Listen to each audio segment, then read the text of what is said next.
Hey everyone, my name is Brittany and today I'm going to show you how to make the most delicious butter pecan ice cream. It's a no churn recipe and I guarantee you'll love it. So let's get started. I'm going to start this recipe with 1 can of sweetened condensed milk. I'm going to add in 1 egg yolk as well, and I've got these in my saucepan. There are so many no churn recipes that do not include the egg yolk, but I'm telling y'all, it's worth it. It adds a rich flavor and texture to the ice cream. It turns it from Breyers to Bluebell, baby. I'm telling you, it's worth it.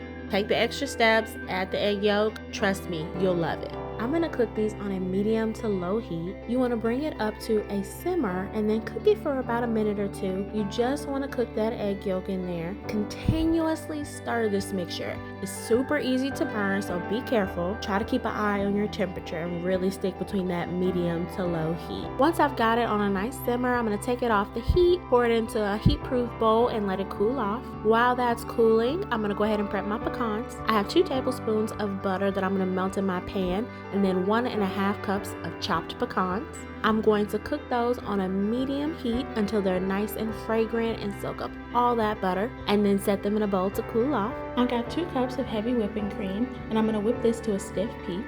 My sweetened condensed milk has cooled off. I'm going to add 2 teaspoons of vanilla and give that a good mix.